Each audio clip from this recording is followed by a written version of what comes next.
আমি অবাক হয়ে গেলাম কালকে আর্জেন্টিনার খেলা দেখে। ইতিহাসে এমন বাজে নোংরা খেলা কখনোই দেখি নাই, এবং আর্জেন্টিনার প্রত্যেকটা প্লেয়ারকে মনে হয়েছে তারা অপেশাদারিত্ব মনোভাব নিয়ে ফুটবল খেলছে।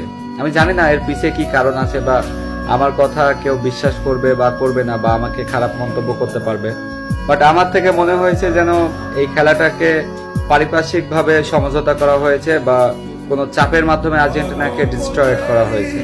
বিকজ এখানে হচ্ছে দেখে থাকবেন খেলার মাঝখানে স্পেনের সমস্ত লিজেন্ড প্লেয়ার 2010 সালে যারা বিশ্বকাপের অংশীদার ছিল তারা কিন্তু সবাই ছিল, বাট আর্জেন্টিনার যেখানে একটা ফাইনাল ম্যাচ সেখানে আর্জেন্টিনার কোনো লিজেন্ডারি প্লেয়ার দেখলাম না।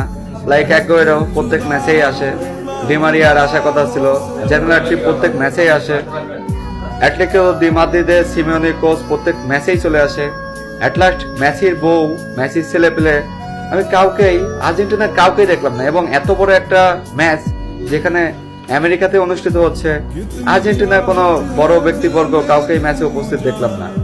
তো এটা হচ্ছে আসলে কিভাবে হয়েছে না হয়েছে তো বলা যাবে না, বাট আর্জেন্টিনা কি আসলেই এত খারাপ খেলতো, বা আর্জেন্টিনা কি আসলে বল তারা পাসিং করার জন্য বা বল প্রেসার করার জন্য বা বল রিকভার করার জন্য ধরে রাখার জন্য সেই যোগ্যতা আসলে কি ছিল না? আমি জানি না কেন এমন হয়েছে, বাট আমার কাছে কেমন যেন মনে হয়েছে যে এটা পূর্ব থেকেই পরিকল্পিত এবং সাজানো ফিক্সিং একটা ম্যাচ, যার ফলে আমার কাছে দেখা গেছে যে সেখানে আর্জেন্টিনার কোনো ব্যক্তিবর্গই এই ম্যাচে আমি দেখতে পাই নাই। এখন জানি না যে কার মন্তব্য কেমন হবে।